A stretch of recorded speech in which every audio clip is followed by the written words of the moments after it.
Uh, uh,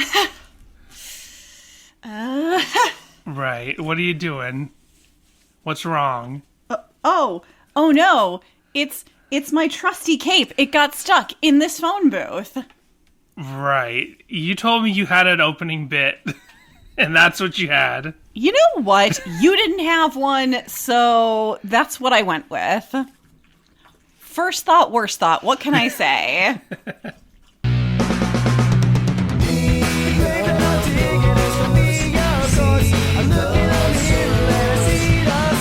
Hello, everyone, and welcome to Sadie Hawkins Pod.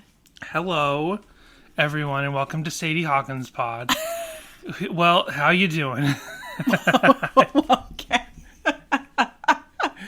Is this how it's going to be now if we take a week off? If we take 2 weeks off. Well, it's not like we took 2 weeks off from content because, yes, we're now doing free episodes every 2 weeks and Patreon episodes in the alternate weeks. So it's not like we took 2 weeks off. Really, we didn't. In fact, we had to put out 2 pieces of Patreon content in the last week because now we're going to get into the cycle that we're expecting, that we're going with forward while you're pregnant and my brain is slowly falling out of my headband.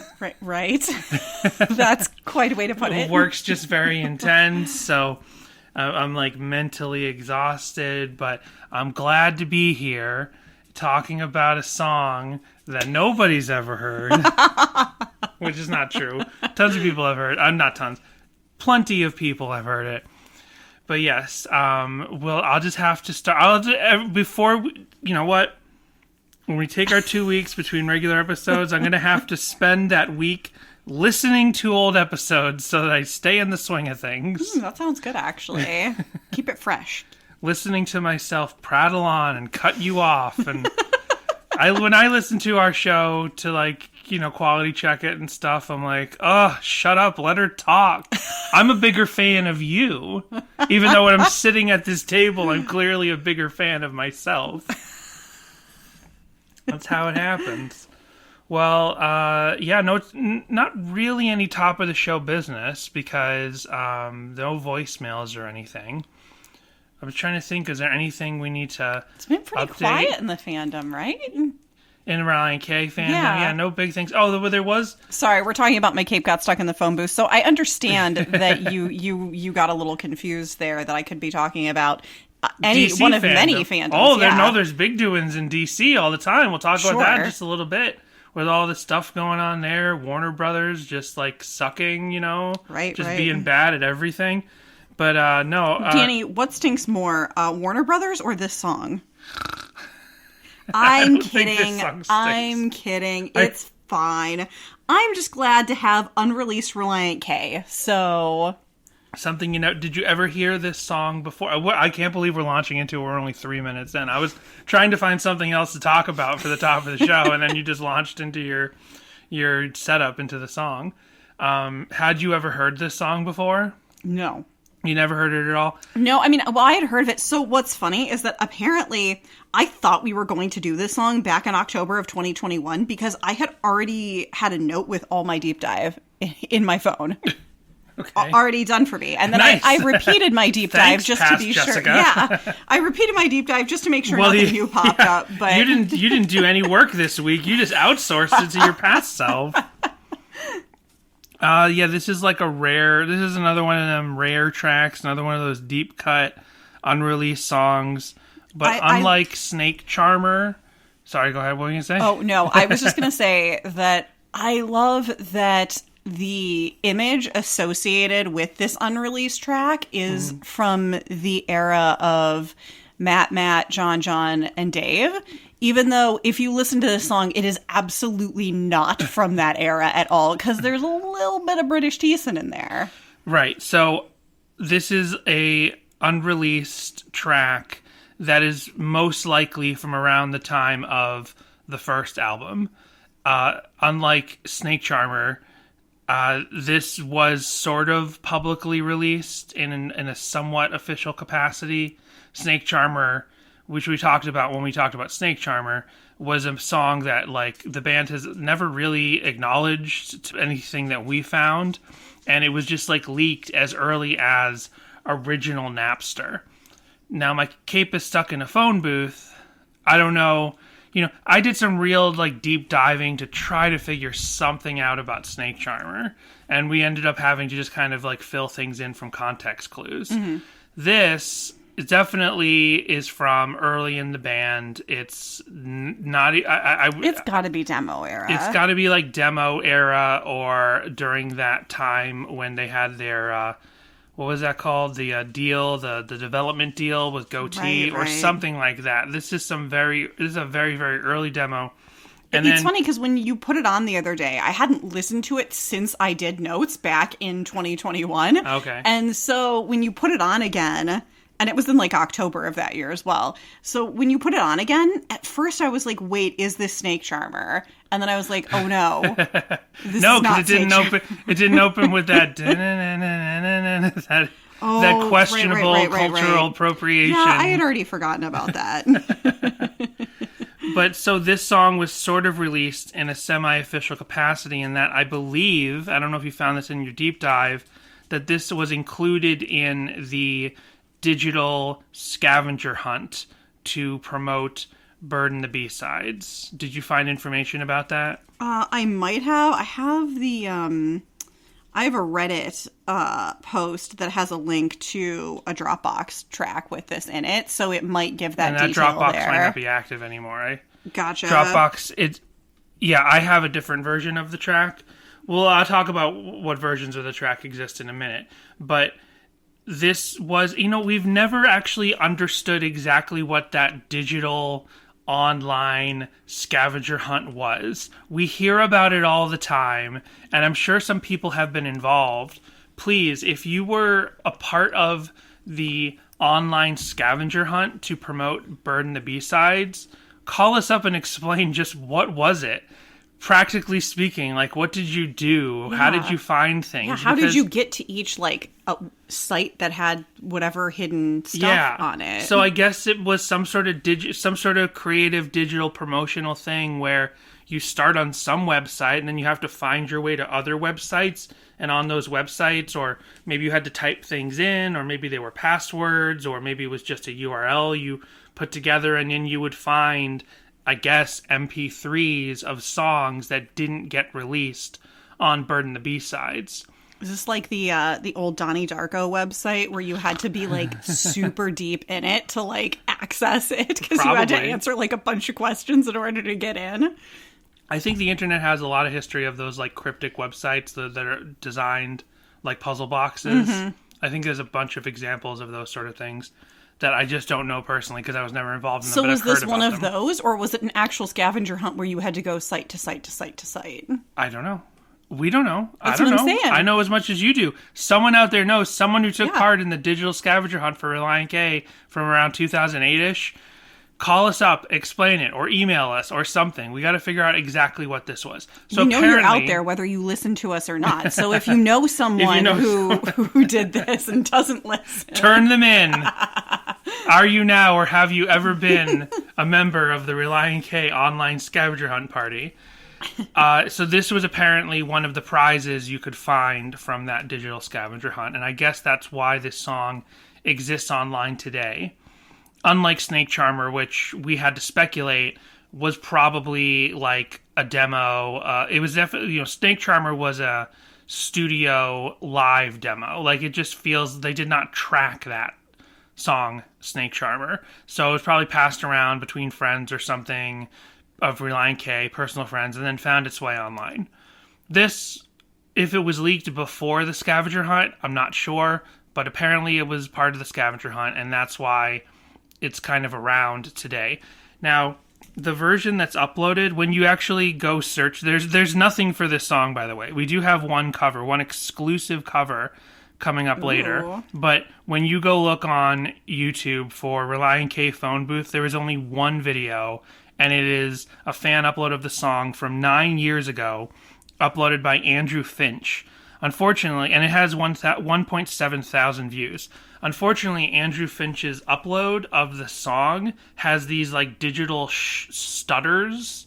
These kind of like bits are missing, and I wonder if the track that Andrew had a copy of was corrupt, so it lost like microseconds of information between the songs. So you have these weird little stutters, or if when he went to put it into a video format with the image of the 5-score era band that definitely did not play this song, if he went to put it in the video, if there were dropped frames from the exported video, and that caused these like microseconds of the song to be missing. What I did was I went to the Relient K Discord, and there's a room on there with a bunch of rare tracks, and I found a copy there that's much cleaner. So that's the version that we're going to play right now. Ooh. I say the fact that this is not an officially like commercially released song, that we go ahead and just play the whole song. How long is this? It's almost 3 minutes long, but we did this before with Snake Charmer. So I think this is just another case where we do that. We don't normally play a full song, that's available on an album, but this is one case where it's not really available. Here's the song so you know what we're talking about. What do I do that amount to anything at all?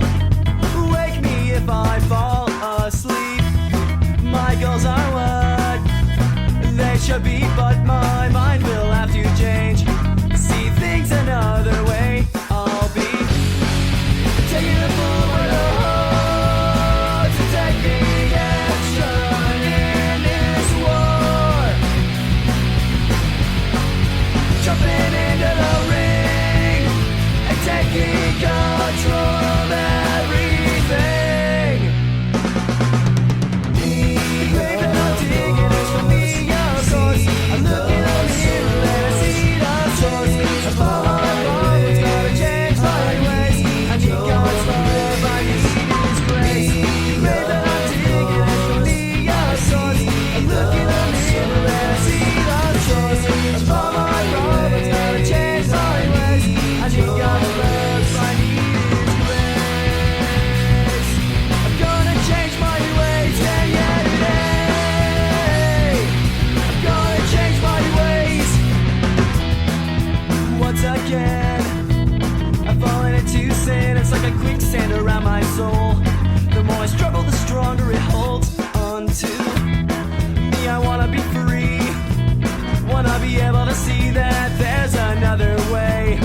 If I change myself today, I want to take the bull by the horns and take some action in this war. Jump right into the ring and take control of everything.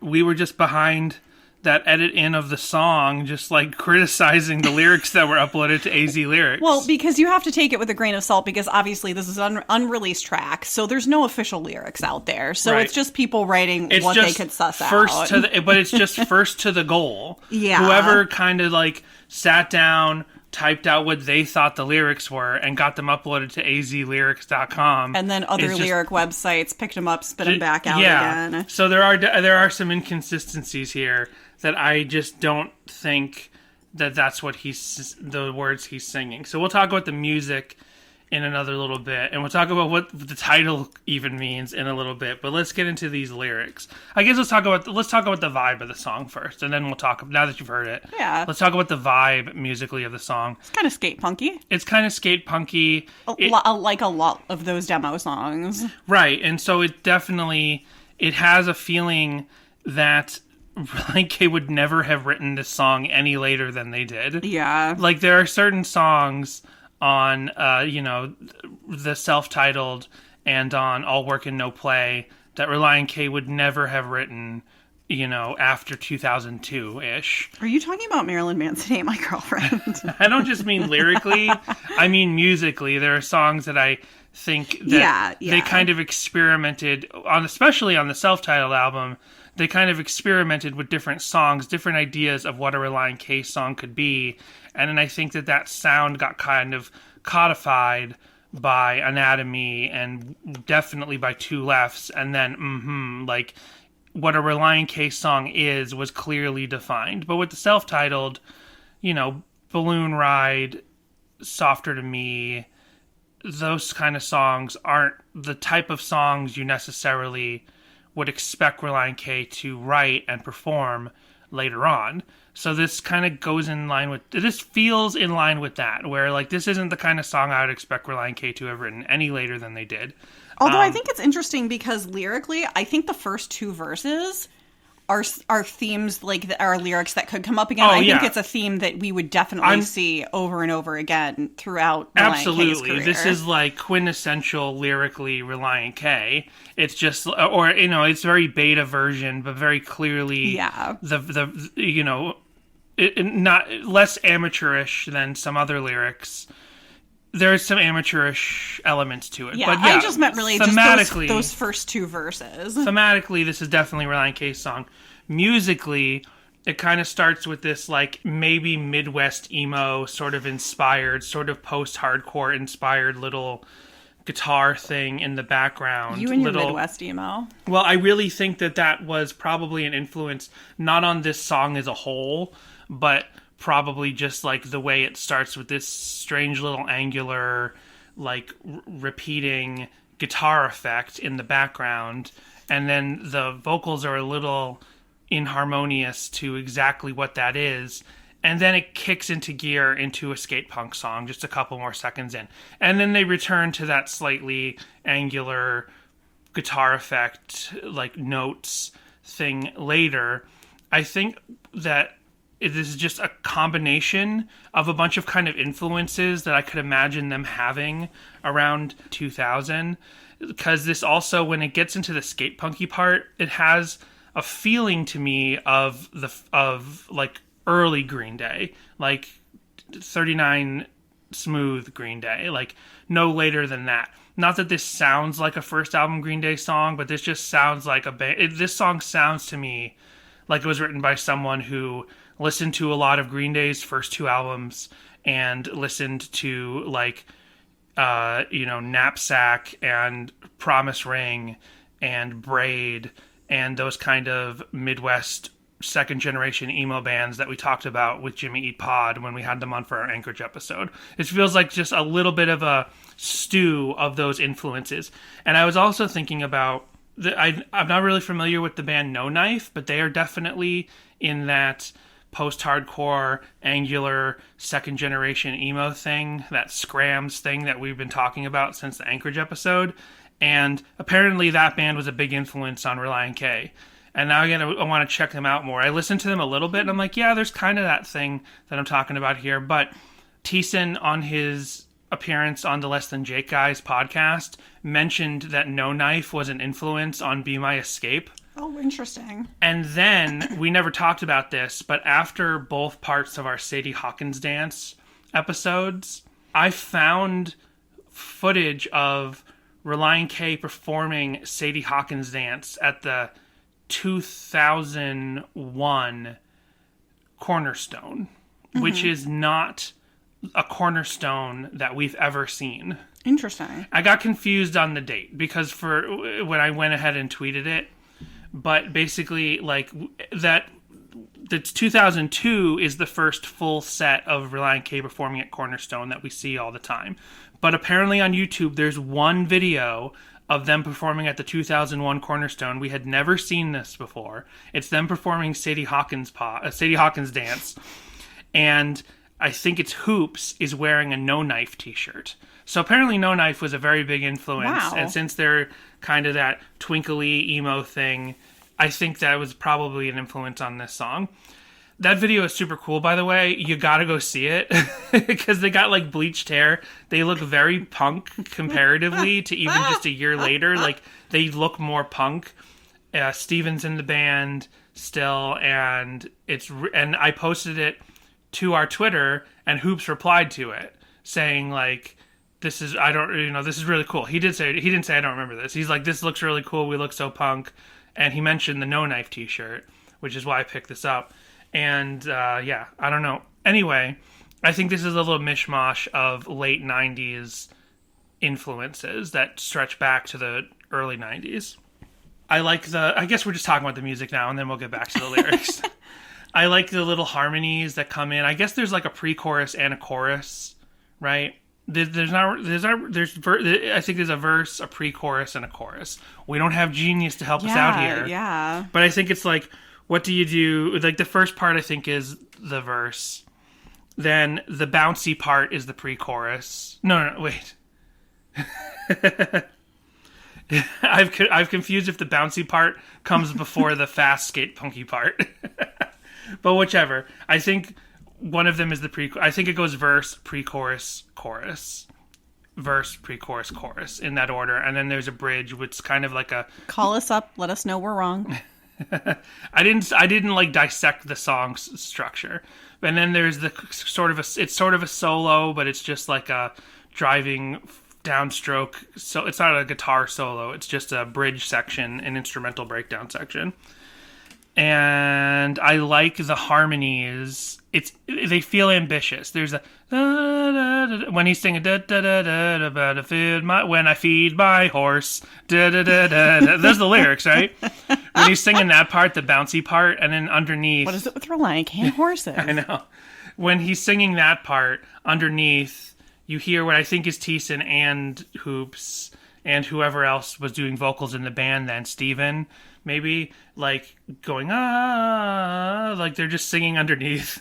Or is it the other guy who was on the demo first? Todd. Who knows? I feel like this is not... Okay, well, here's my personal theory based on nothing but just feeling it out.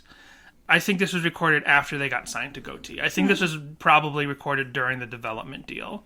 Maybe during demoing for the first album.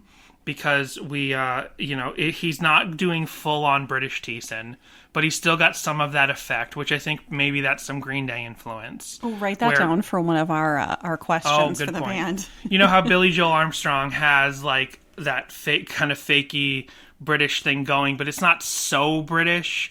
I think here on this song, British Thiessen found that comfortable spot where he's got kind of that snotty Billy Joe Armstrong pseudo-British thing without actually doing the British voice that he so infamously did on the demo. It's a little bit there. It's a little bit there, but that's what I'm saying is I feel like it's more Green Day, more like influenced, not a full-on I pretending agree. I'm British thing. Yeah. So that's what makes me think that this was probably recorded during the development deal as sort of a demo and a build-up to recording their first album. Because we also found proof recently when we did the Ballad of Tim Eddings. Tim Eddings that's the hidden track on the remastered version of Anatomy. And we found an interview with Tim Eddings from the early 2000s where he was talking about the demos for the self-titled during the development deal. And how he went back to Goatee and he's like, guys, listen, you have them in a development deal. You know that new sound you're looking for? That's basically what he did. Tim Eddings in this interview with Polestar, it was an interview with Polestar, he says he went to Goatee and he said, look, you've got them signed into a development deal, but listen to what they've already developed on these demos for their first album. These are ready. They are ready to go into the studio now and make their first album.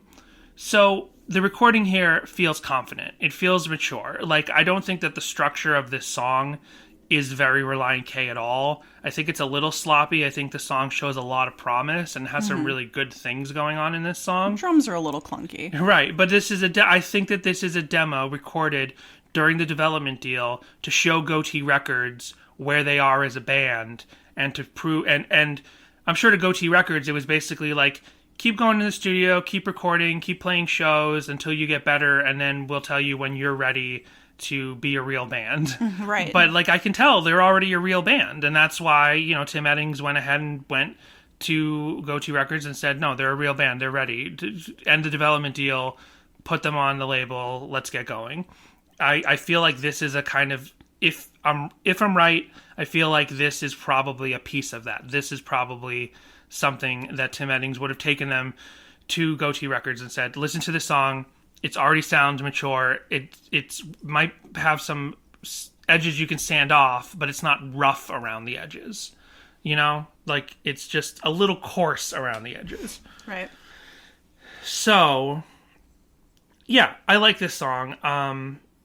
Compared to, I've been saying the name of the song this whole episode. What's that other hidden track we did? Snake Charmer. Compared to Snake Charmer, I think that this is much hidden more. Track. Yeah, I think this is a much more ambitious and mature attempt at something demo wise than Snake Charmer. I think Snake Charmer, from its musical idea, which there's nothing new in Snake Charmer, to its lyrical idea, which is at worst problematic, at best like immature and half-baked. That's how I feel about Snake Charmer. Here, I think they're trying interesting things. They're mashing two styles that might seem difficult to put together, like a slight Midwest twinkly emo thing into a early Green Day skate punk thing with some bouncy pop punk, like MXPX type stuff during the chorus. Like, that's a bunch of different influences coming together into an ambitious idea for a burgeoning pop punk Christian punk band. And then they named the song after that guy on the front of the Supertones album. Exactly. So, yeah, that's how I feel about the music. You want to get into the lyrics now? Let's do it. So they mention quicksand in this song, which is weird because, like, how many bands have songs where they mention quicksand? And I was like, I swear they mention quicksand in Snake Charmer. So I looked up the lyrics and I was like, okay, no, they don't. And I'm like, is there another one of these like demo era early songs, unreleased songs where they mention quicksand? Why do I feel like I've read a Relient K quicksand lyric before? Is it like car crashes and that lyric that he repeats a couple of times on like he has motifs that he repeats? Like, was quicksand an early motif that Thiessen was going for? And I have a lyric search tool that I created, and I don't find quicksand to be mentioned in a previous... in a later Relient It could K just song. be that I'm thinking back to this song when I did my research for it a year ago. Let's see if there's any songs that mention sand. I need you. I've dug up miles and miles of sand. That's a lyric from this song, I Need You. And If You Want It, which is the second half of, that this is the end if you want it. Frozen from the sleet, burned sand and stones. That's a lyric from If You Want It. All right. So my cape is stuck in the phone booth. What do I do that amounts to anything at all? Wake me if I fall asleep. My goals are what they should be, but my mind will have to change and see things another way. And that right there, those first two verses, or whatever they technically are categorized as, where I was like, this is like a theme that comes up again and again and Right. again and again in Relient K songs.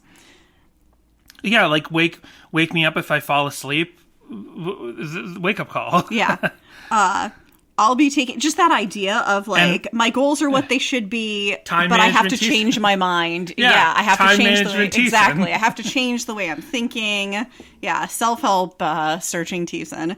I'll be taking a bull by the horns, which I love is taken with a capital T here. Right, that's just a typo. I'll be taking the bull by the horns, but they wrote I'll be taking a bull by the horns. take the action in this world, and we both thought we heard war instead of world when we were listening through. I thought it said take some action in this war. Yeah. But here it says take the action in this world, which I think our lyric is more sound. I think what we heard is more sound, because take the action in this world, that's not a sentence, that's not a clause then that again, means Danny, anything. we are like the forest for the cemetery, and it's the forest for the cemeteries, and we disagree with that lyric. Yeah, but what we heard is a better lyric. I know. I'm just saying it could be that way again. Jumping into the ring and take control of everything. Yeah, that's fine. So, especially like... I think it might be taking control of everything. I know there was an ing added to one of these, and I couldn't remember which one. So I'm taking the bull by the horns. Take that. I'm going to read what I think it is. I'm taking the bull by the horns. Take some action in this war. Jumping into the ring and take control of everything. It's a little mixed metaphor, but it's, all in the same ballpark of like a bullfight, a war, and a wrestling match. 3 motifs of sort of conflict and violence. And he's using them all together to talk about his struggle. He hasn't landed on the point yet, but he's talking about his struggle with sin. So he's got a bullfight, he's got a war, he's got a wrestling match, and they're all 3 mixed metaphors for his struggle with personal sin. The blame I'm not thinking, that's me, of course. I look in the mirror and I see the source. Okay, Michael Jackson. Okay. Spot my problems, going to change my ways. I need God's love and I need his grace. I'm going to change my ways, yeah, today. Now, that's another lyric that I think that this contributor to AZ Lyrics misheard.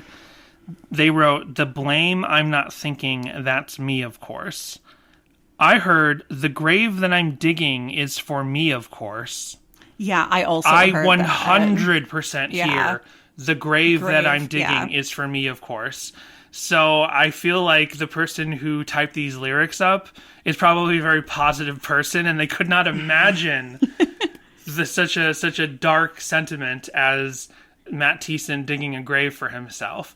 But that is very much on par with Christian punk and everything we've talked about with with this first generation of songs and similar bands from the time, of equating your sin and equating your failures, and also kind of seeing your relationship and your salvation to Christ, dying unto yourself, and dying unto yourself, but also you are digging your own grave because you are purposefully setting yourself up to sin instead of turning away from the temptation itself. So I do believe 100% that he's saying he's digging himself a grave, not the blame. Although they're very similar, what this person contributed to AZ Lyrics is still in the ballpark. They said, the blame, I'm not thinking, that's me, of course. Hey, that would be a very Thiessen-esque lyric in other times. That would be a very Bad Friend Thiessen lyric in the Bad Friend Thiessen theme of he's not sure why his friendships and relationships fail. Because I don't think I've thought about this before, but when it comes to Bad Friend Thiessen songs, of which there are many, it's a theme he comes to all the time, but you could put those Bad Friend Thiessen songs in 2 buckets. You could put the ones where he knows it's his fault, and you could put them in the ones where he doesn't understand why this keeps happening when he's tried so hard. So that would be, the blame I'm thinking, that's not me, of course. That could go in that later bucket, but I don't think that's what he's saying here. I look in the mirror and I see the source. Well, I guess that second line makes a little bit more sense with what they thought, what this contributor thought was the first line. But let me read it with what I think it is. The grave that I'm digging is for me, of course. I look in the mirror and I see the source. Well, I think both my lyric and the AZ Lyrics contributors' lyrics work with that second line. Well, especially because the next line is, spot my problems, going to change my ways. Yeah.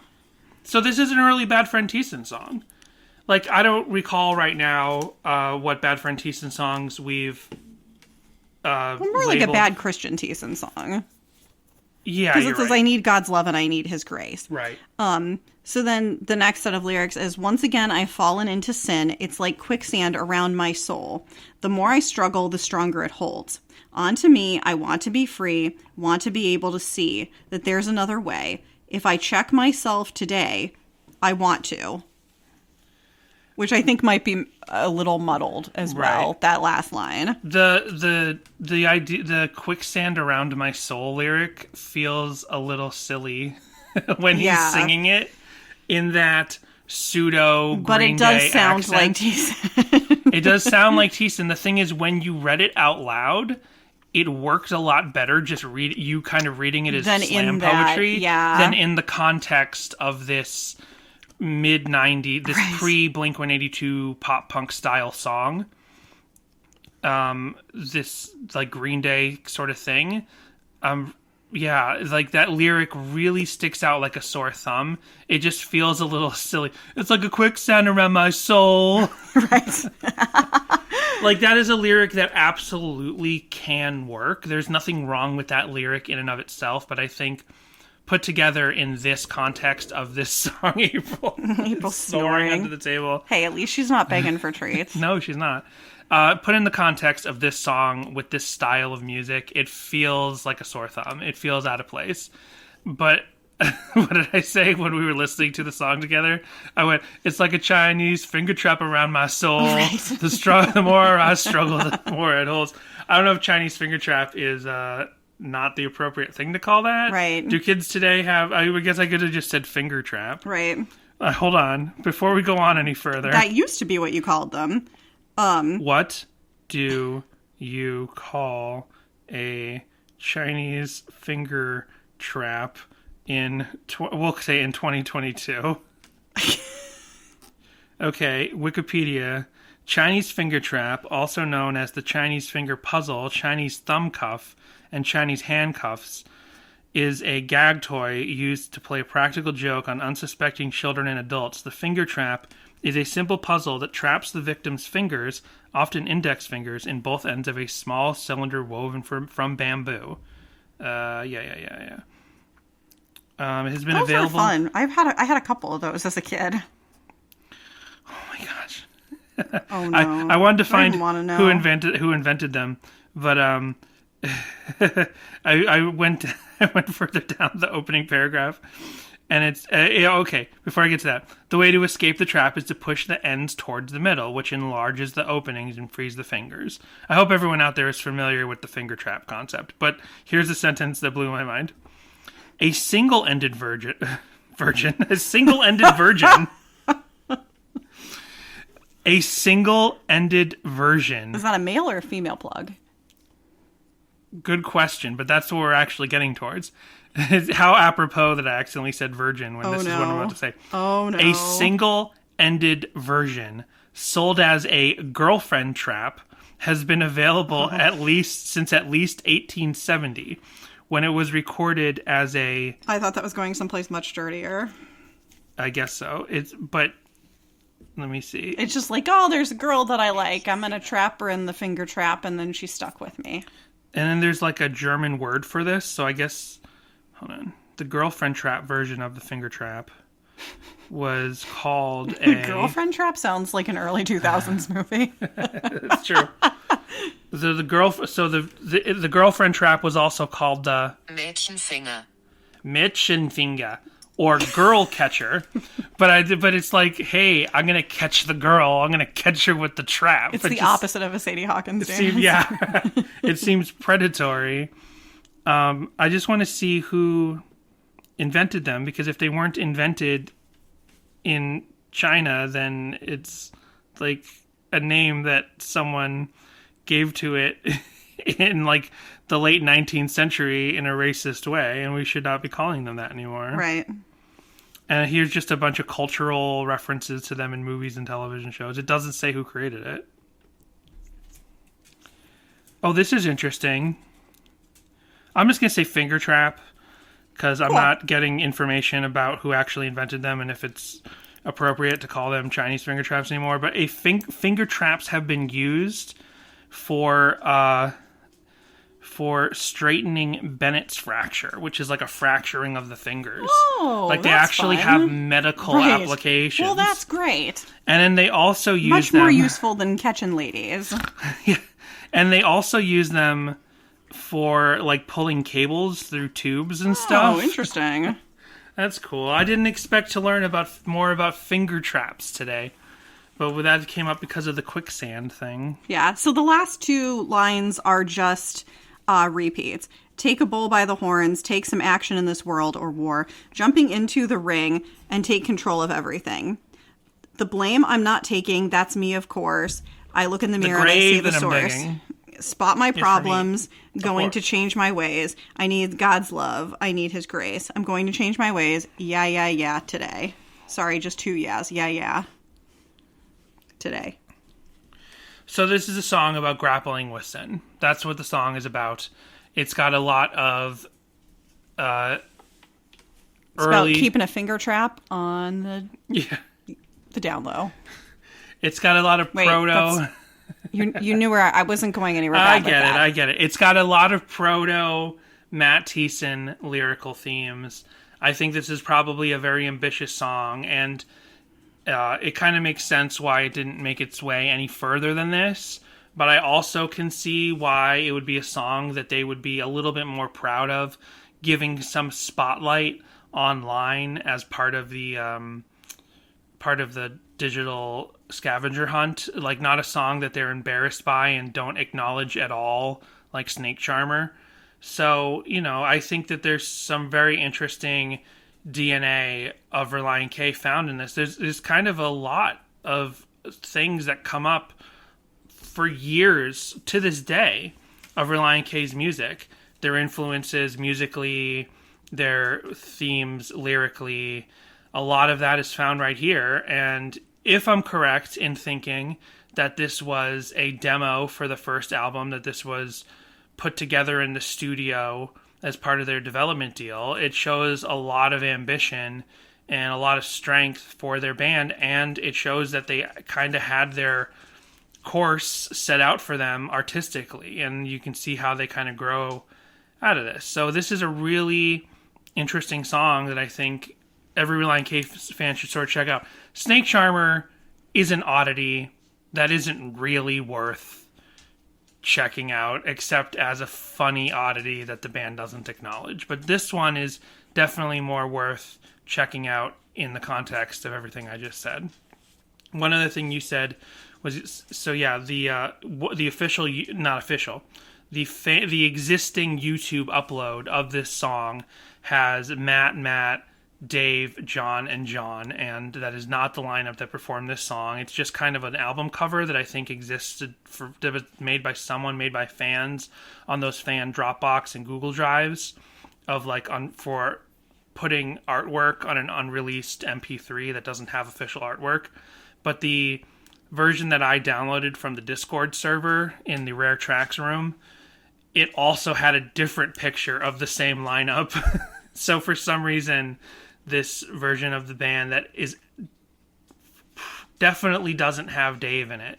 I would go on a limb and say definitely doesn't have even Dave in this lineup of the band performing this song.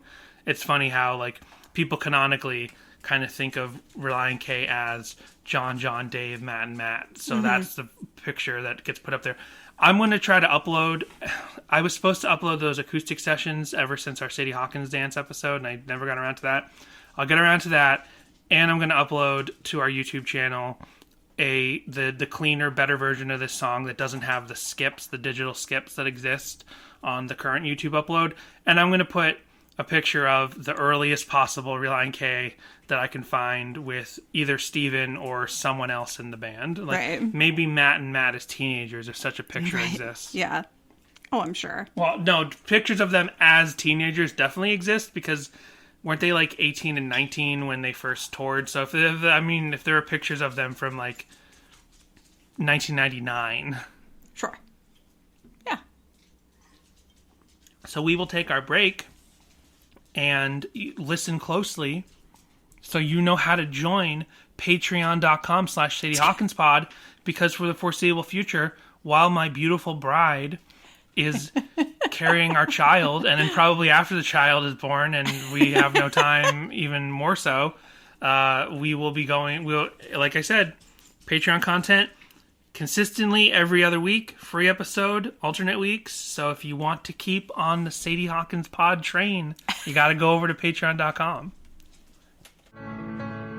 Thank you so much for listening to Sadie Hawkins Pod. If you want to join the conversation, please contact us with thoughts on this episode, your corrections, and your Relient K memories at our voicemail line 402-95-SADIE, or send an email to sadiehawkinspod@gmail.com. You can also visit our socials. Instagram, Twitter, and TikTok are all at Sadie Hawkins Pod, where you can see the visuals we discuss on the podcast each week. You can also visit sadiehawkinspod.com for easy access to all these links, as well as our merch store for shirts, mugs, and stickers.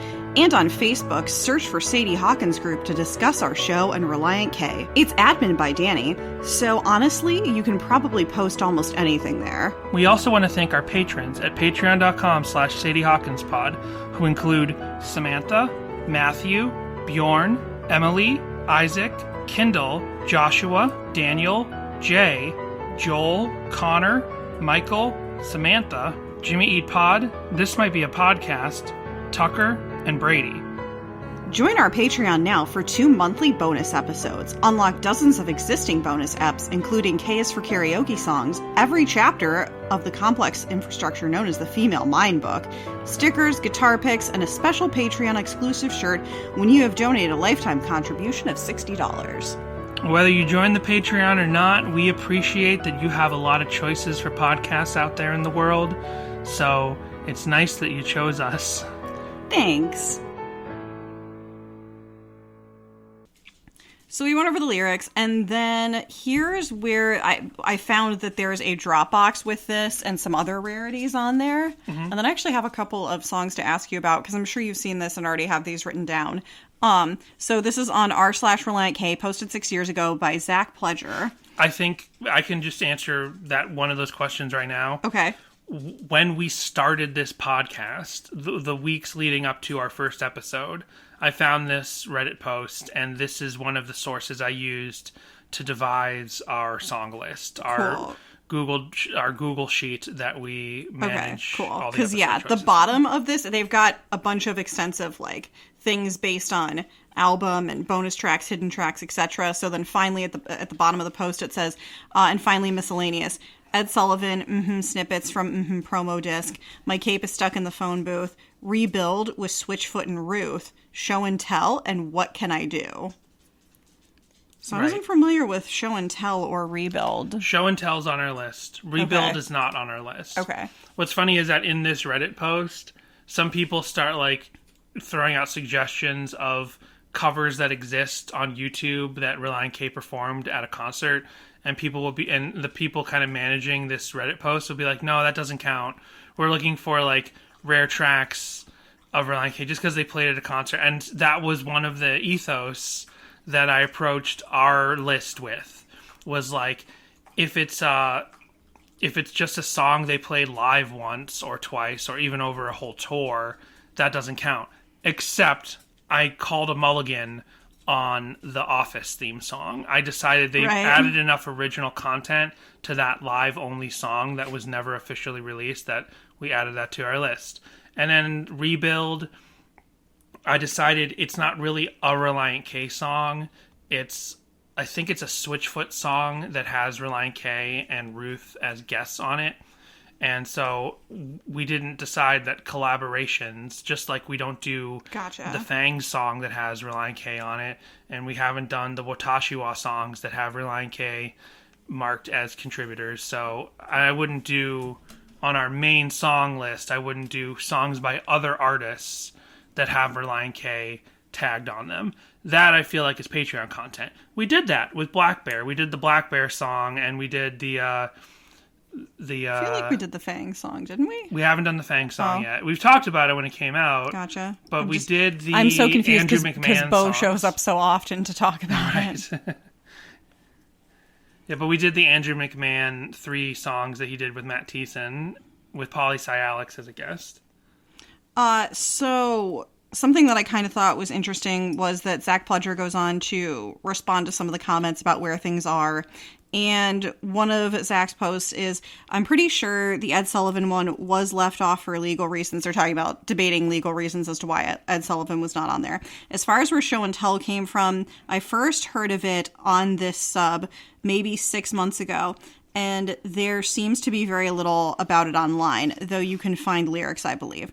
As for my cape is stuck in the phone booth, well, this is one of my favorite things ever. It existed in internet land because lyrics were out there, but I looked forever and never saw anywhere to get access to it. Finally, one day, 3 years ago, I wrote Matt Thiessen a letter.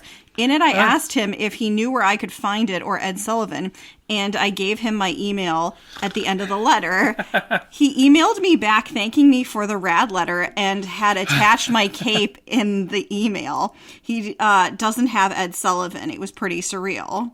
Also, sometime later, I bought the pre-release CD with Ed Sullivan, so that's how those two songs made it to this sub, and I'm very happy knowing that. So I think that that's funny, so that if you want to know where to get a better version of My Cape Got Stuck in the Phone Booth, just email Matt Thiessen.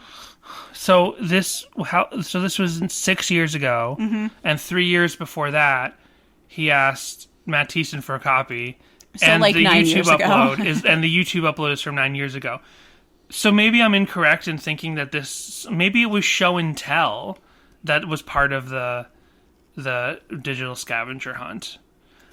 Someone out there has to give us more information about this. Yeah. Gosh darn digital scavenger hunt, because I swear I'd heard that My Cape is Stuck in a Phone Booth was leaked in that format. And if I'm completely wrong, I don't feel bad because there's no information about this.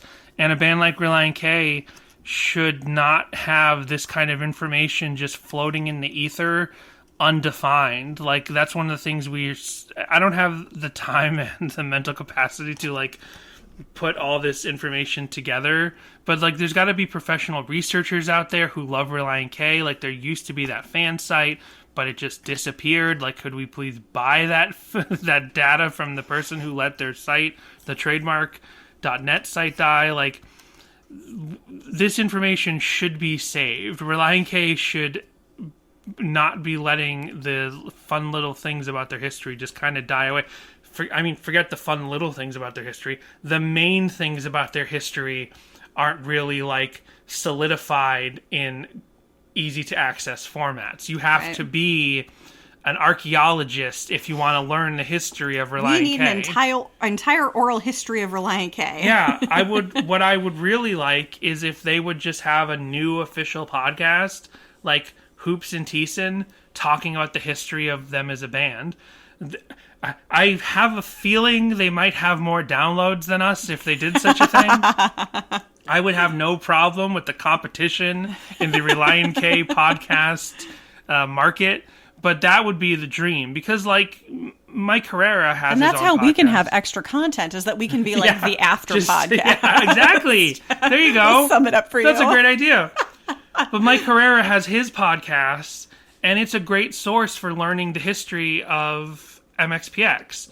And it's not like Mike Herrera is going through chronologically and laying things out in a documentary style. It is like an oral history thing. He takes voicemails, he answers questions, and you start to piece together stuff from the primary source. There is no primary source for Relient K history, and I just think it's a little, in the nicest way possible to say this, irresponsible just to let your history just die. Like, I know you're living it. I know that they're a band, they're alive, they're vital, they have their memories, but don't let your memories go with you 200 years from now when you pass away. Like, give your memories to your fans now. Like, let's have that history. People love Relient K. People want a book or a podcast or just a history, just some articles detailing the history. Post. A blog post, but not the same freaking questions. They're named after Hoops' car. They're having a good time on Warped Tour. They're from Canton. We know. I want the real history of Relient K. Well, finally, speaking of history, we have a live journal post from April 3rd, 2005. And so, okay, this lets you know that this song was out and able to be found at some point in April of 2005. And this post is from Firefly_CA. Stolen from Kim Shep and Fisher Girl. And so this is that thing where put your playlist on shuffle and pick the first 20 songs that come up and add In My Pants. You know, I think they did this again on Twitter a couple years ago, add In My Pants to a song or whatever. Well, number 19 on this LiveJournal posters list was Relient K, My Cape Got Stuck in the Phone Booth in My Pants. My first thought is of Get Smart, is then what they wrote in parentheses. So I just think that that's interesting that you could find this song out and about at some point in 2005, apparently, or earlier. But that's, and again, that's like the, to go back to the thing I was just ranting about, this is what has happened. This is what happened with Relient K over the history of the early internet, is some songs leaked, like Ed Sullivan, like Snake Charmer. These songs existed on file trading applications like the original Napster from early on, but despite what people say, the internet is not forever. Like, you know, they tell kids, like, you know, they tell kids when they're growing up, like, don't take lurid pictures of yourself. Don't put anything out there that you don't want out there. And don't do those things. Don't do those things, because the internet is forever. That's a good thing to tell kids. The internet is forever. Like, once that's up there, that'll never come down. Tell kids that for sure, because they have to know not to be...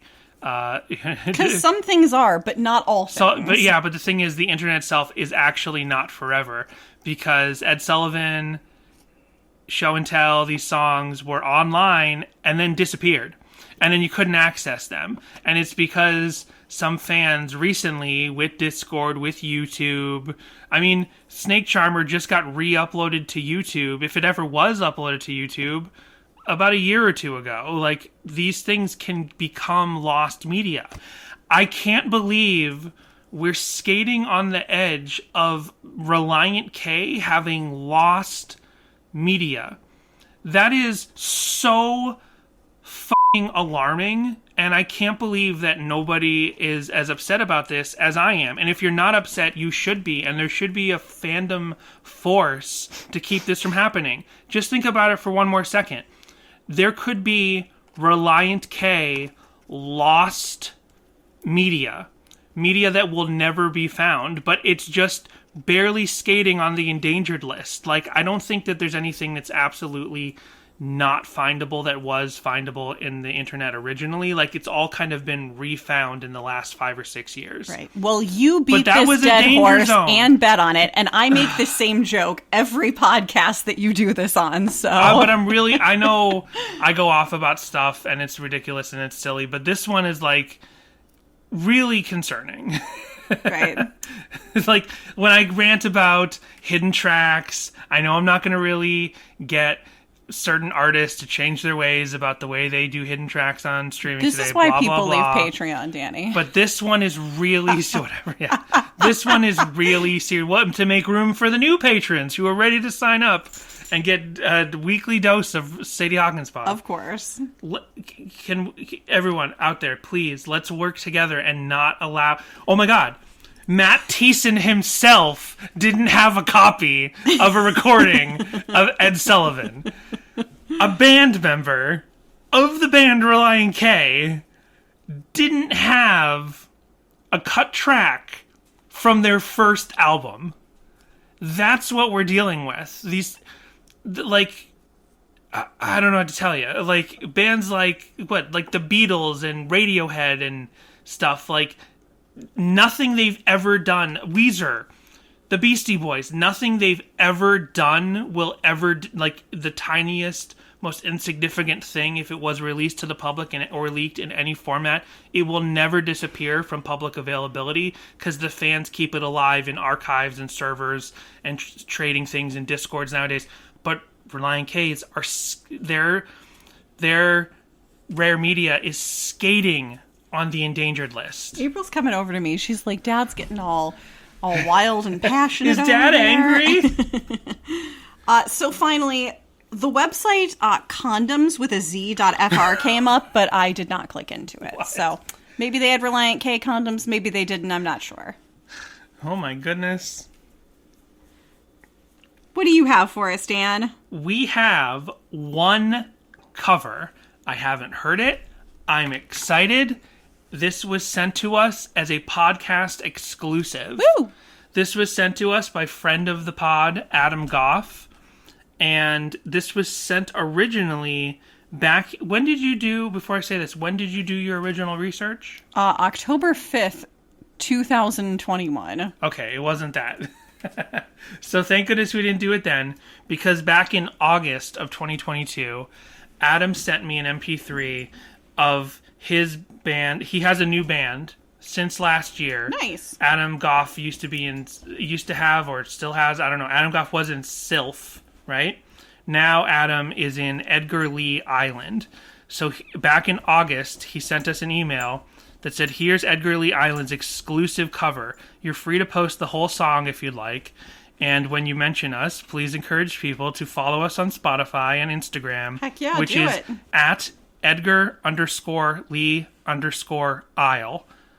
Check them out. Exclusive. Oh, it's not an MP3. Excuse me. I was wrong. It's not an MP3. It's an M4A. Should we take that whole... Should we start the whole episode over?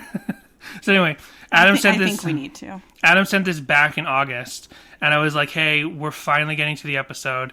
And he's like, oh, that's cool, because we have an album out now that you can specifically plug, and Nice. I want to. The album is called Microanalysis. That's their album on Spotify and iTunes. But here is the Edgar Lee Island cover of My Cape is Stuck in a Phone Booth. What do I do that amounts to anything at all? Wake me if I fall asleep. My goals are what they should be, but my mind will have to change and see things another way. I'll be taking a bull by the horns, take some action in this world, jumping into the ring, take control of everything. The blame, I'm not thinking that's me, of course. I look in the mirror and see the source of all my problems. Gotta change my ways. I need God's love, I need His grace. Once again, I've fallen into sin. It's like quicksand around my soul. The more I struggle, the stronger it holds on to me. I wanna be free, wanna be able to see that there's another way. If I check myself today, I want to take the bull by the horns, take some action in this world, jumping into the ring, take control of everything. Blame, I'm not thinking that's me, of course. I look in the mirror and see the source of all my problems. Gotta change my ways. I need God's love, I need His grace. Oh my gosh, that was so beautiful. Is it wrong that I like that better than the original? That's way better than the original. I love that. I didn't think to question beforehand. They use the lyrics that are online. We just spent an hour questioning and tearing apart AZ lyrics. But in this context, I love that they did use the lyrics online, because it's such a nice, beautiful, melodic song that to reference digging a grave and a war, like just kind of use, it would work, but it just makes it a little nicer. That's such a nice version of the song, and I like all the tricks that they did, like the the change-ups of different styles, kind of like the original song did, but they're using different sort of soft acoustic styles, changing up at different points of the song. I'm getting sleepy. Yeah, I really like that. So definitely, I'm going to for sure. Definitely go check out Edgar Lee Island. Yes, and like I said, check out their album Microanalysis on Spotify and iTunes. Let's actually go listen to their new Danny, album. I don't know. They might throw us with a copyright strike. Yeah, good point. Well, here's the song with the most listens. This is called We'll See, and this is from the new album. Oh, this was the single as well.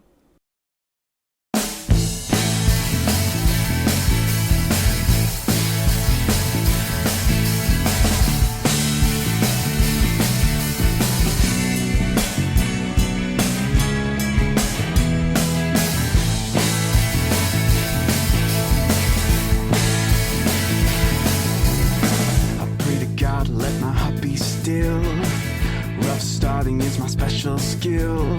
Other people winning, they got the zeal. I'm the skeptic calling, how can this be for real? I'm fine, got no need for aid. Hard work never goes unpaid. That's what I tell myself to keep my head straight. But how long am I gonna work before it's too late? We'll see what's coming for me. If I don't move a muscle, if I can't break free. It's beastly how they watch me bleed and don't give me the prize I need. We'll see what's waiting for me after. We could just play the whole 3-minute song, but I guess I'll cut it there. That's fun. Little 50s, little bluesy. Yeah.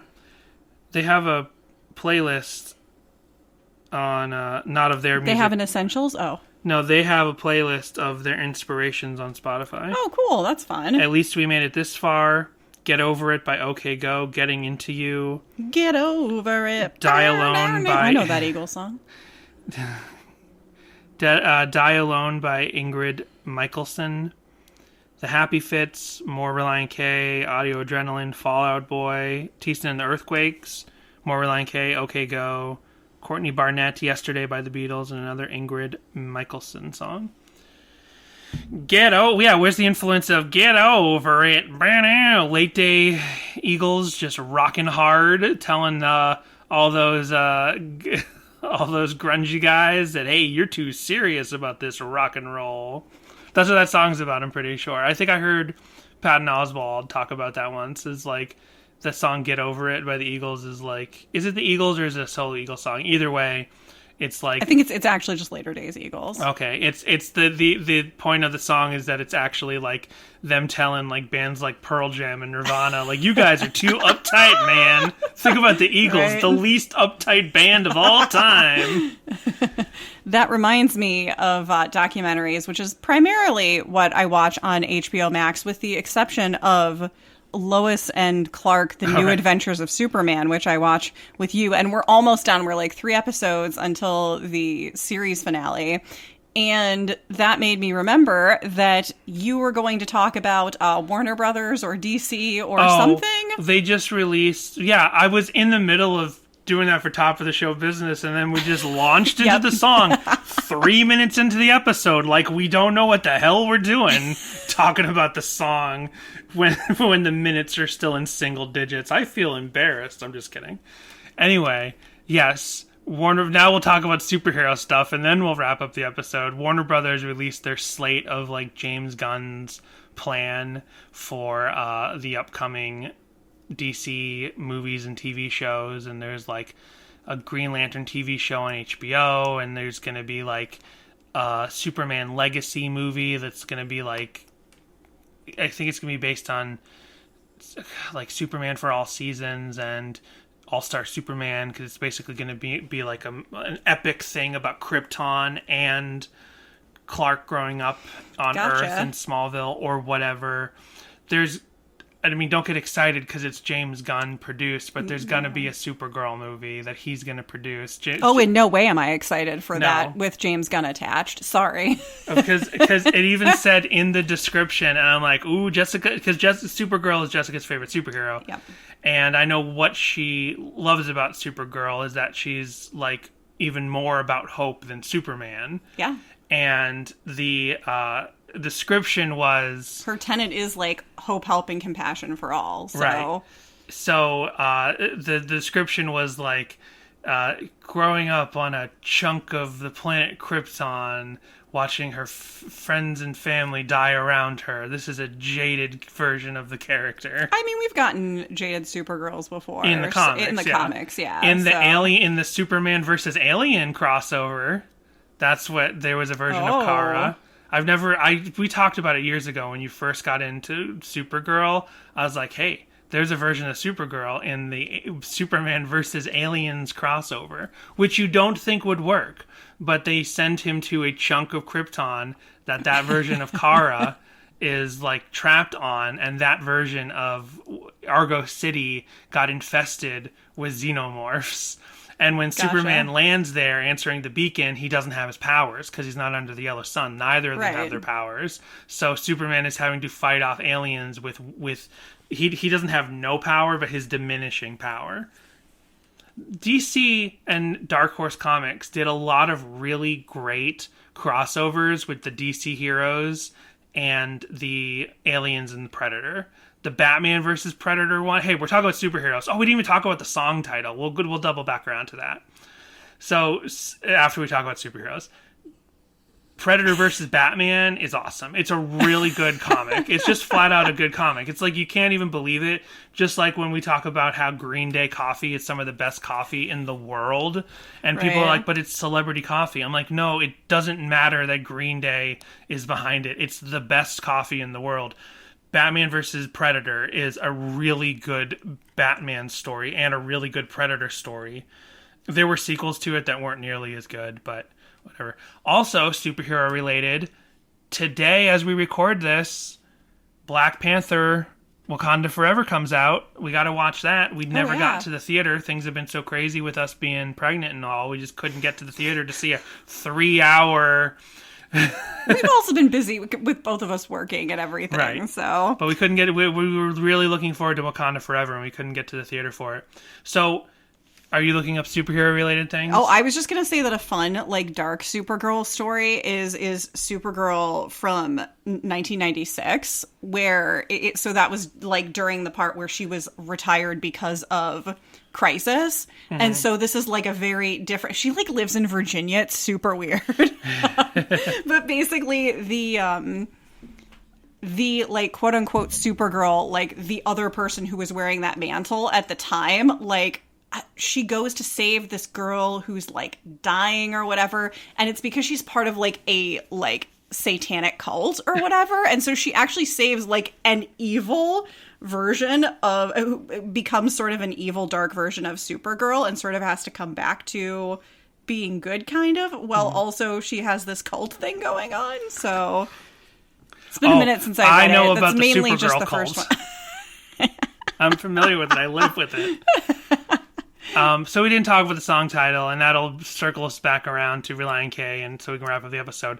The song is called "My Cape is Stuck in a Phone Booth." Which, what does that even mean with the rest of the song? Right. Is he trying to say that he would be a Superman if his cape wasn't stuck in the phone booth because he needs to get closer to God? Or... I think you basically around what I was thinking. Okay. Very strange. I feel like it was probably one of those situations where it's a title that he came up with in his head one day. He's like, that's an interesting title. Maybe for a song, maybe for an album, maybe for something. I don't know. I could just imagine he's like, came up with that title, wrote it down, and then either built a song around it that, you know, had this idea for the title, tried to write a song around it, but never actually worked the title idea into the song, except like vaguely thematically. Or he wrote this song, didn't have a title, and pulled this title out of the notebook because he was like, it's kind of similar. What I think the title is getting at is it's like the phone booth is sin, and being a super... Oh. No, this is what I mean. I think what he's saying is, just follow me for a second. This is embarrassing. I think he's saying the phone booth is sin, and him being a superhero is his potential if he wasn't constantly setting himself back.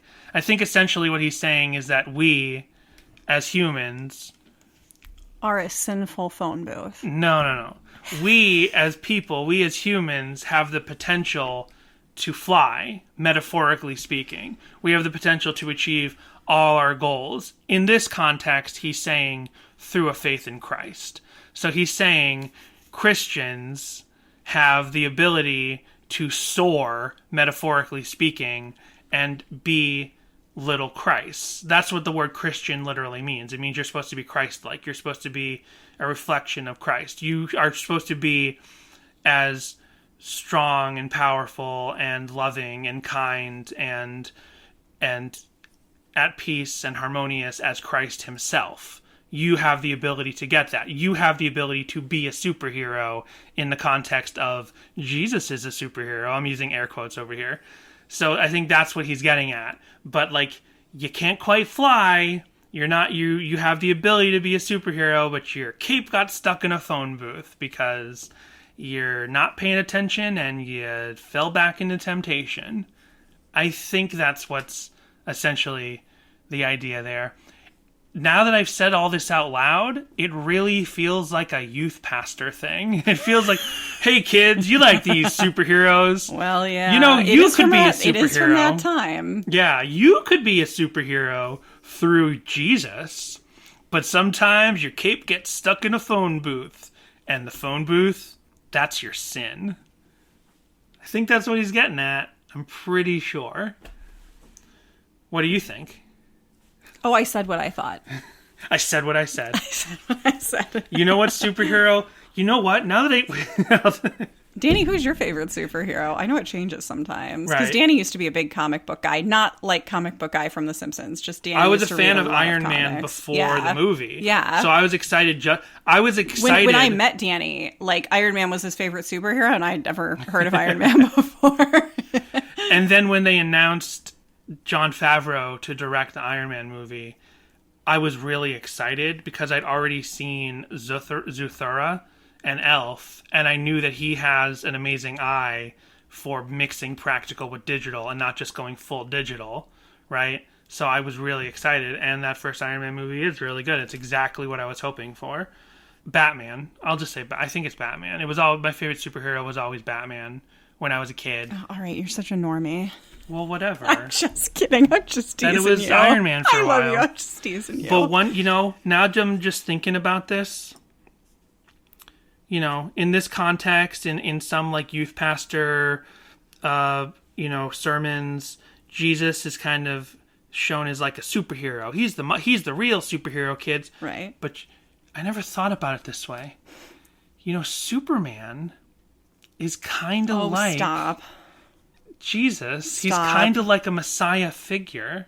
I'm Stop. kidding. Yes, Because I I know you're find kidding. it That's so why I'm like, obnoxious stop. how every single filmmaker, they And are yet like, you're a Zack Snyder apologist. well, that's one of the worst things that Zack Snyder. That's the worst thing no, Zack Dan. Snyder ever did. Was compared Superman to Jesus. No.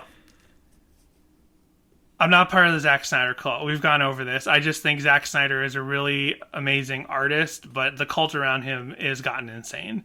It's too much. It's ridiculous what's happened. And I would like to see that universe, but I'm not going to spend my energy harassing people because I want Zack Snyder's universe. It's done. It's done. Justice League was a perfectly serviceable ending. You can leave all those little loose openings. I don't care.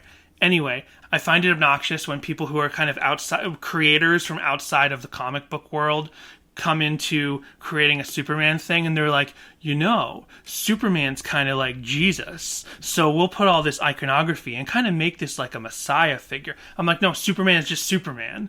Superman's just Superman. And literally you, dude, you filmmaker guy, you figuring out Jesus as Superman as a metaphor for Jesus, you're the millionth person to put this together, and it's never fresh. It's never fresh, and it completely misses the mark of what Superman actually is. I don't think Superman is actually meant as a messianic figure.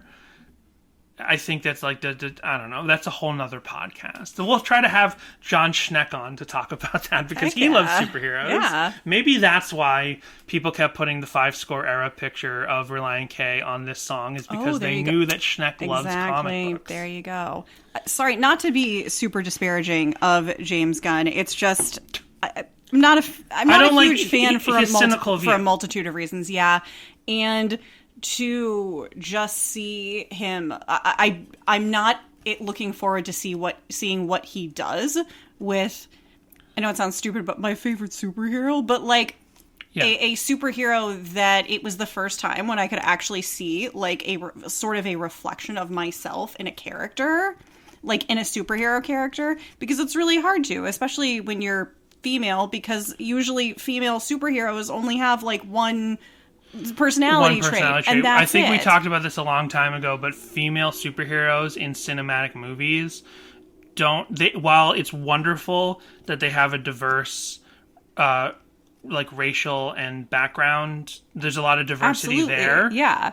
What there isn't a diversity in, and this is a failure of the producers, directors, and writers, what they don't have a diversity in is character traits. Yeah.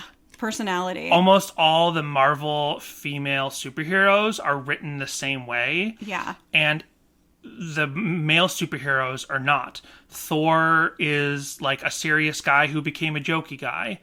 Captain America is an earnest but fun-loving and caring and open person. Tony Stark is like aloof and fun and goofy, but also like kind of like secretly damaged or whatever. But all the female superheroes, think of them like Wasp, Captain Marvel, the Black Widow, Scarlet Witch, the Black Panther women. they all have the same like simple, stoic, serious demeanor, and they can tell a joke in the context that any character can tell a joke. Yeah. But Jessica, it is something she noticed and started saying to me, and I was like, you're right. Like, all the female superheroes are written the same way, and that's really cool of DC at the time, that they could have, like, their female heroes have a more diverse range of character traits. Like, we're getting there now with diverse race and LGBTQ and all that stuff with the heroes, but the female characters, you need to see more like traits in there. And because Jessica is a fun, bright, hopeful person, right?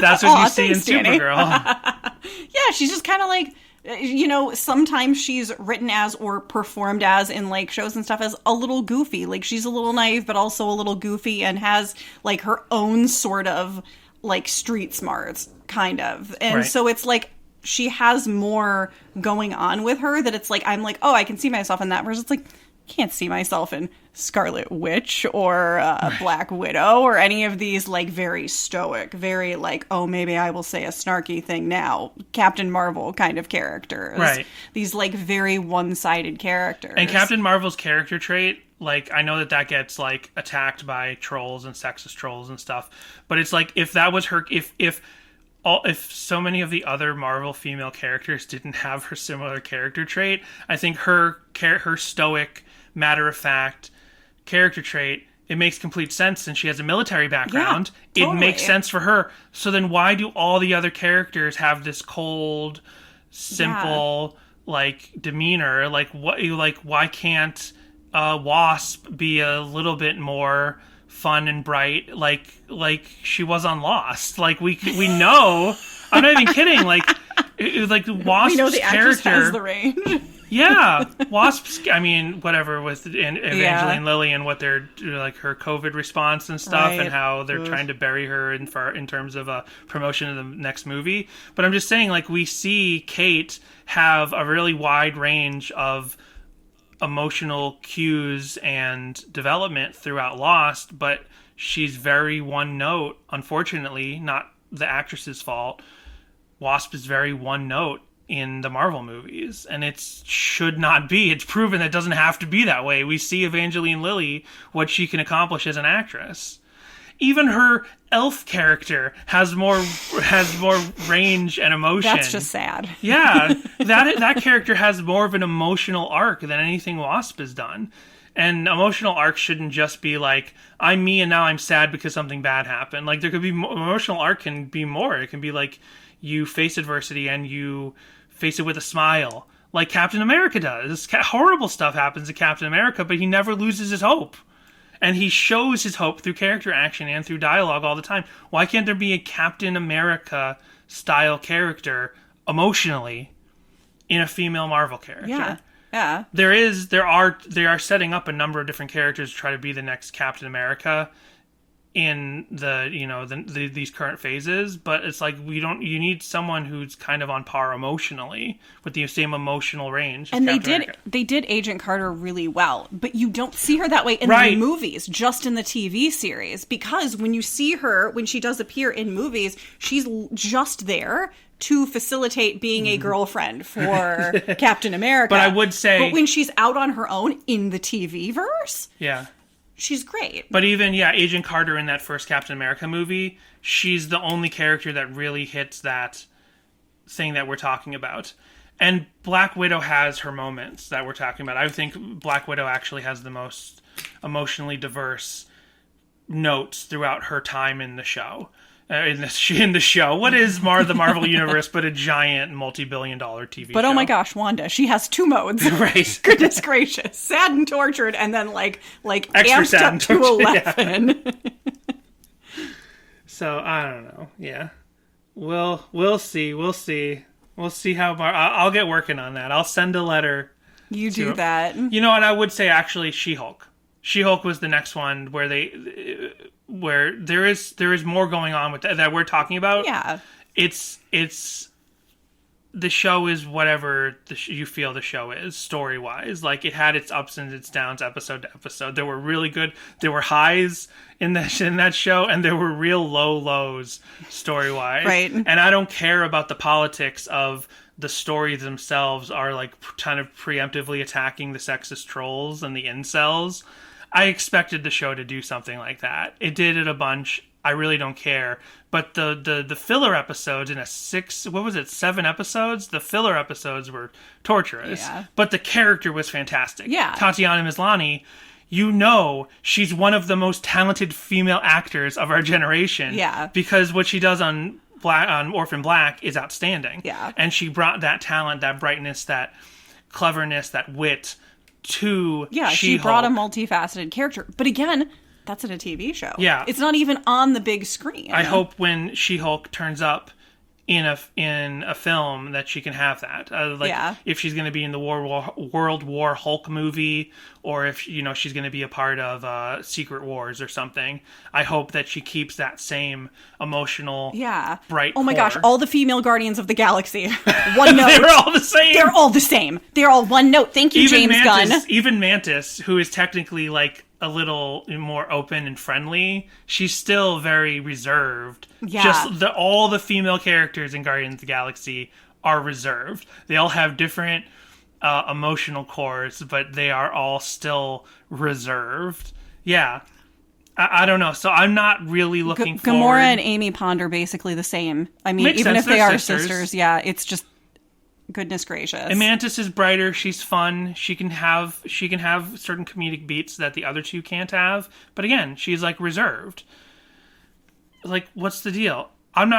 James Gunn, I'm not saying he's sexist or something, but his female characters, when I think about them, do kind of fall into a certain thing. Let's not even talk about the Trauma movies.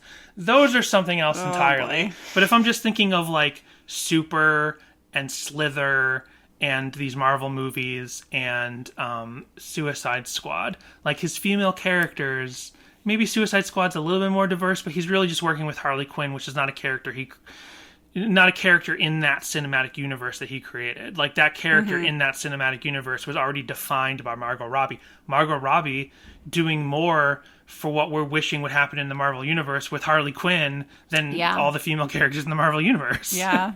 And so I think Margot Robbie's performance as Harley Quinn in the Suicide Squad is more elevated by her.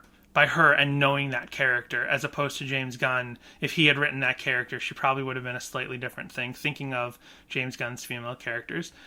I don't know. I'm not, all of these James Gunn produced DC movies are going to be written and directed by different people. He doesn't have the time to write and direct all of these himself. He's the Kevin Feige now of the DC the DC cinematic universe. It's a terrifying thought. I'm just going to throw that out there. Right, but Kevin Feige pushes, he codifies the style of the Marvel movies, but he doesn't necessarily, and he figures out what story beats are going to be hit over years. But he's not, making every creative decision. He doesn't have the time to do that. So James Gunn's going to have to do the same thing. He's going to, probably set up, here are the story beats we have to hit. He's going to give the assignments to the directors and the writers. Hopefully the directors and the writers can elevate those past a point where we're not really... Jessica and I don't really enjoy James Gunn's... So, when I think of Guardians of the Galaxy 2, I feel depressed. That is not... Guardians of the Galaxy 2 is the Dark Knight Rises of the Marvel movies. That is Guardians of the Galaxy 2 is so dark that it's it was fun the first time I watched it. Fun, flashy, bright, whatever. But it's when I think about some of the stuff in that movie, I just get depressed. I'm that movie's so secretly dark, but it's colorful and bright and Rocket and Groot, baby Groot. So you kind of miss just how messed up, I don't want to have to edit a bleep in, how messed up some of the themes of that movie are. Groot has more character traits than... And he can only say 3 words! Women in Guardians of the Galaxy. He has more of an emotional arc from with the original Groot to baby Groot to teen Groot. He's had more emotional arc than almost all of the female superheroes in the Marvel universe. You wrote that for a tree! What are you doing? Gosh darn it. Maybe Groot is technically female and they just never mentioned it. Because we don't know, he's a tree. That's sure, true. He seems to be coded as male, and I'm even saying he right now, but what if technically Groot is a female tree? I don't know. Or non-binary. Or non-binary. He's probably more about non-binary, because I don't know. Do trees don't have genders? I don't know. Have you ever asked one? They Good do in Lord of point. the Rings. They do. That is true. Yeah. And in Lord of the Rings, you could tell which trees were female because they had little bows on their heads. I thought you were going to say because they had boobs. They had that too. My cape is stuck in a phone booth, so we will see you. Are we good? Anything else you want to talk about superheroes? We'll see you in 2 weeks. Now that we are on this every other week format, we are going to be able to start announcing what song we'll be doing next time, so you can call up with voicemails.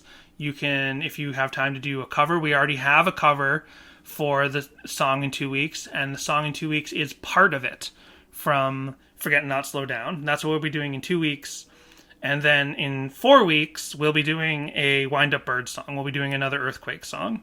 So we will, if you want to do a cover, if you have covers, if you have material for part of it, you can get it on the show within the next 2 weeks. And you can call us up with your voicemails, talk about what you think about the song part of it. And you can call up our voicemail and you can say, Jessica, you're doing a great job carrying Danny's child, and you're amazing, you're a queen, you're a princess. Everyone can just celebrate and love on Jessica and let her know that she's doing amazing. That's too much attention. Thank you, dear. This has been... what was my new outro? We'll catch you on the floppity flippity. The flippity floppity, I think? No, I said flippity floppity, and then you said floppity flippity. And I that's see. perfect, because it's a flippity floppity of flippity floppity. I'm not really going to say this. Okay. Oh, are we done? We're done. All right.